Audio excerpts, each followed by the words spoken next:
जय श्री कृष्णा, जय श्री राधे। अर्चना के कृष्ण गुणगान चैनल पर आपका स्वागत है। आज मैं आपको संकटी गणेश चतुर्थी की 4 कथाएं सुना रही हूँ। संकटी गणेश चतुर्थी व्रत करने से घर परिवार में आ रही विपदा दूर होती है। कई दिनों से रुके हुए मांगलिक कार्य संपन्न होते हैं तथा भगवान श्री गणेश की असीम कृपा से सुखों की प्राप्ति होती है। माह की किसी भी चतुर्थी के दिन भगवान श्री गणेश की पूजा के दौरान संकटी गणेश चतुर्थी की व्रत कथा पढ़ना और सुनना बहुत पुण्यदायी होता है। इससे प्रचलित मैं आपको 4 कथाएं सुनाऊंगी। पहली कथा है पौराणिक एवं प्रचलित श्री गणेश की कथा के अनुसार एक बार देवता कई विपदाओं में घिरे हुए थे। जब वे मदद मांगने के लिए भगवान शिव के पास आए, उस समय शिव के साथ कार्तिकेय तथा गणेश जी बैठे हुए थे। देवताओं की बात सुनकर शिव जी ने कार्तिकेय व गणेश से पूछा कि तुम कौन कौन से देवताओं के कष्टों का निवारण कर सकते हो। तब कार्तिकेय व गणेश जी दोनों ने ही स्वयं इस कार्य के लिए सक्षम बताया। इस पर भगवान शिव ने दोनों की परीक्षा लेते हुए कहा कि तुम दोनों में से जो सबसे पहले पृथ्वी की परिक्रमा करके आएगा वही देवताओं की मदद करेगा। भगवान शिव के मुख से निकले हुए ये वचन सुनकर कार्तिकेय अपने वाहन मोर पर बैठकर पृथ्वी की परिक्रमा करने के लिए निकल गए। परंतु गणेश जी सोच में पड़ गए। वह चूहे के ऊपर चढ़कर सारी पृथ्वी की परिक्रमा कैसे करेंगे। तभी गणेश जी को एक उपाय सूझा। गणेश अपने स्थान से उठे और अपने माता पिता की 7 परिक्रमा करके वापस बैठ गए। परिक्रमा करके लौटने पर कार्तिकेय स्वयं को विजेता बताने लगा। तब शिव जी ने श्री गणेश से पृथ्वी की परिक्रमा न करने का कारण पूछा। तब गणेश ने कहा कि माता पिता के चरणों में ही समस्त लोक हैं। यह सुनकर भगवान शिव ने गणेश जी को देवताओं के संकट दूर करने की आज्ञा दी। इस प्रकार भगवान शिव ने गणेश जी को आशीर्वाद दिया कि चतुर्थी के दिन जो तुम्हारा पूजन करेगा और रात्रि में चंद्रमा को अर्घ देगा, उसको तीनों पापों से यानी दैविक ताप तथा भौतिक ताप दूर होंगे। इस व्रत को करने से व्रतधारी के सभी जीवन के दुख दूर हो जाते हैं और जीवन की भौतिक सुखों में प्राप्ति होती है और चारों तरफ से मनुष्य की सुख समृद्धि बढ़ती है और पुत्र पौत्र आदि धन ऐश्वर्य की कमी नहीं होती है। अब मैं आपको गणेश चतुर्थी की दूसरी कथा सुनाती हूँ। एक समय की बात है कि राजा हरिश्चंद्र के राज्य में एक कुम्हार था। वह मिट्टी के बर्तन बनाता, लेकिन वे कच्चे रह जाते थे। एक पुजारी की सलाह पर उसने इस समस्या को दूर करने के लिए एक छोटे बालक को मिट्टी के बर्तनों के साथ आवा में डाल दिया। उस दिन संकट चतुर्थी का दिन था। उस बच्चे की माँ अपने बेटे के लिए परेशान थी। उसने गणेश जी से बेटे की कुशलता की प्रार्थना की। दूसरे दिन जब कुम्हार ने सुबह उठकर देखा तो आवा में उसके बर्तन तो पक गए थे, लेकिन बच्चे का बाल भी बांका नहीं हुआ था। वह डर गया कि राजा के दरबार में जाकर सारी घटना बताई।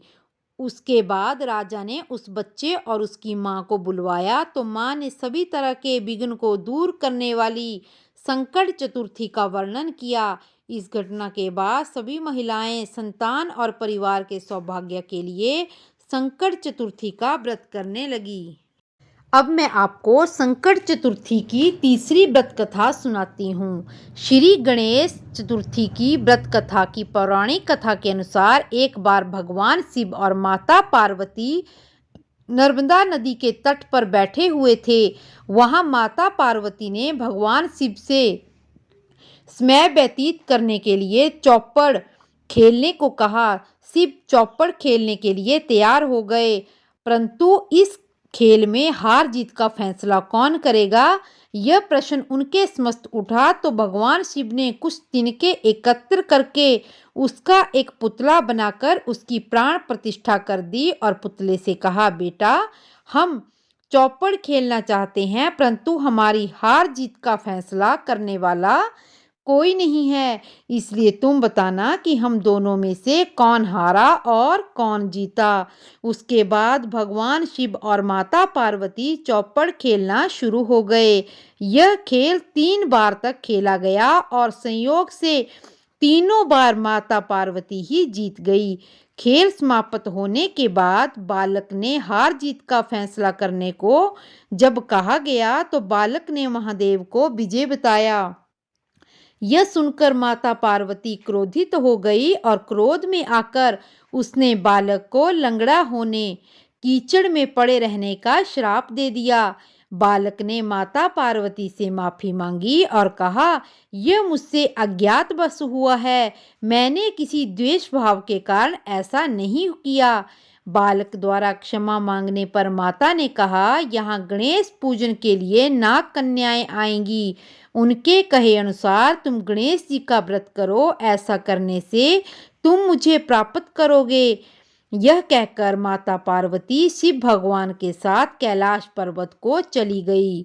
1 वर्ष के बाद जब उस स्थान पर नाग कन्याएं आई, तब नाग कन्याओं से श्री गणेश के व्रत की विधि मालूम करने पर उस बालक ने 21 दिन लगातार श्री गणेश जी का व्रत किया। उसकी श्रद्धा से श्री गणेश जी प्रसन्न हुए। उन्होंने बालक से मनोवांछित फल मांगने के लिए कहा। उस पर बालक ने कहा, हे विनायक, मुझमें इतनी शक्ति दीजिए कि मैं अपने पैरों से चलकर अपने माता पिता के साथ कैलाश पर्वत पर पहुंच सकूं और यह देख वो प्रसन्न हो जाएं। तब बालक को वरदान देकर श्री गणेश जी अंतर ध्यान हो गए। इसके बाद वह बालक कैलाश पर्वत पर पहुंच गया और कैलाश पर्वत पर पहुंचने पर उसने अपनी कथा भगवान शिव को सुनाई।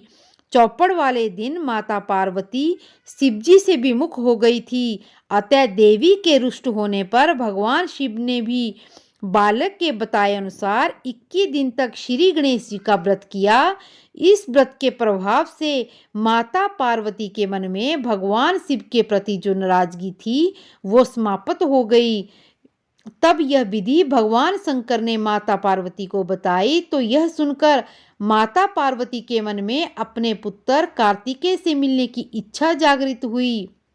तब माता पार्वती ने भी 21 दिन तक श्री गणेश का व्रत किया तथा दूबा, फूल और लड्डुओं से गणेश जी का पूजन अर्चन किया। व्रत के 21वें दिन कार्तिकेय स्वयं अपनी माता पार्वती से आ मिले। उस दिन से श्री गणेश जी की संकट चतुर्थी का व्रत समस्त मनोकामनाओं को पूर्ति करने वाला माना जाने लगा। इस व्रत को करने से मनुष्य के सब कष्ट दूर हो जाते हैं और मनुष्य को जीवन में सब सुख सुविधाएं प्राप्त होती हैं। अब मैं आपको संकट चतुर्थी की चौथी कथा सुनाती हूँ। एक समय की बात है कि विष्णु भगवान का विवाह लक्ष्मी जी के साथ निश्चित हो गया। विवाह की तैयारी होने लगी। सभी देवताओं को निमंत्रण भेजे गए, परंतु गणेश जी को निमंत्रण नहीं दिया गया। कारण जो भी रहा हो, अब भगवान विष्णु की बारात जाने का समय हो गया। सभी देवता अपनी पत्नियों के साथ विवाह समारोह में आए। उन सब ने देखा कि गणेश जी कहीं नहीं दिखाई दे रहे हैं। अब वे आपस में चर्चा करने लगे कि क्या गणेश जी को न्योता नहीं दिया गया है या गणेश जी स्वयं नहीं आए हैं। सभी को इस बात पर आश्चर्य होने लगा।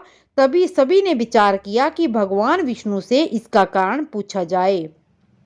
विष्णु भगवान से पूछे जाने पर उन्होंने कहा कि हमने गणेश जी के पिता भोलेनाथ महादेव को न्योता भेजा है। यदि गणेश जी अपने पिता के साथ आना चाहते हैं तो आ जाते, अलग से न्योता देने की कोई आवश्यकता नहीं थी। दूसरी बात यह है कि उनको 1.25 मन मूंग, 1.25 मन चावल, 1.25 मन घी, 1.25 मन लड्डू का भोजन दिन भर में चाहिए। यदि गणेश जी नहीं आएंगे तो कोई बात नहीं, दूसरे के घर जाकर इतना सारा खाना पीना अच्छा भी नहीं लगता है। इतनी वार्ता ही कर रहे थे कि किसी एक ने सुझाव दिया कि यदि गणेश जी भी आ जाएं तो उनके द्वारपाल बनाकर बैठा देंगे कि आप घर पर याद रखना, आप तो चूहे पर बैठकर धीरे धीरे चलोगे तो बारात से बहुत पीछे रह जाओगे। यह सुझाव भी सबको पसंद आ गया। तो विष्णु भगवान ने अपनी सहमति दे दी। होना क्या था कि इतने में गणेश जी वहां आ गए और उन्हें समझा बुझाकर घर की रखवाली करने बैठा दिया। बारात चल दी। तब नारद जी ने देखा कि गणेश जी तो दरवाजे पर बैठे हुए हैं। तो वे गणेश जी के पास गए और रुकने का कारण पूछा। गणेश जी कहने लगे कि विष्णु भगवान ने मेरा बहुत अपमान किया है। नारद जी ने कहा कि आप अपनी मूषक सेना को आगे भेज दें, वो अपना रास्ता खोद देगी, जिससे उनके वाहन धरती में धंस जाएंगे। तब उनको सम्मान पूर्वक आपको बुलाना पड़ेगा। अब तो गणेश जी ने अपनी मूषक सेना जल्दी से आगे भेज दी और सेना ने जमीन पोली कर दी। जब बारात वहां से निकली तो रथों के पहिए धरती में धंस गए। लाख कोशिश करें किंतु पहिए नहीं निकले। सभी ने अपने अपने उपाय किए परंतु पहिए नहीं निकले, बल्कि जगह जगह से टूट गए। किसी की समझ में नहीं आ रहा था कि अब क्या किया जाए। तब नारद जी ने कहा कि आप लोगों ने श्री गणेश का अपमान करके अच्छा नहीं किया है। यदि उन्हें आप मनाकर लाया जाए तो आपका कार्य सिद्ध होगा और ये संकट टल जाएगा। शंकर भगवान ने अपने दूत नंदी को भेजा और वे गणेश जी को लेकर आए। गणेश जी का आदर सम्मान के साथ पूजन किया। तब कहीं रथ के पहिए निकले। अब रथ के पहिए निकल तो गए परंतु वे टूट गए। अब उन्हें सुधारे कौन। पास के खेत में खाती काम कर रहा था, उसे बुलाया गया। खाती अपना कार्य करने के पहले श्री गणेशाय नमः कहकर गणेश जी की वंदना मन ही मन करने लगा।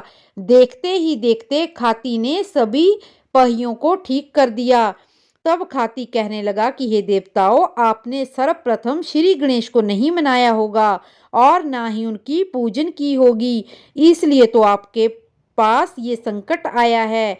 हम तो मूर्ख अज्ञानी हैं, फिर भी पहले गणेश जी की पूजा करते हैं, उनका ध्यान करते हैं। आप लोग तो देवता गण हैं, फिर भी आप गणेश जी को कैसे भूल गए।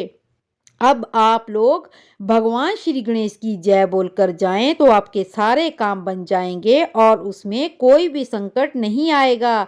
ऐसा कहते हुए बारात वहां से चल दी। भगवान विष्णु का विवाह लक्ष्मी जी के साथ विवाह संपन्न करा के सुकुशल लौट आए। हे गणेश भगवान, आपने जैसे विष्णु भगवान के कार्य को संवारा उसी तरह सब भक्तों के कार्यों को संवारें और सब भक्तों के संकटों को हरने की कृपा करें। ऐसी ही और कथाएं सुनने के लिए मेरे चैनल को लाइक, शेयर और सब्सक्राइब करें और कमेंट बॉक्स में जय गणेशा अवश्य लिखें। जय श्री कृष्णा, जय श्री राधे।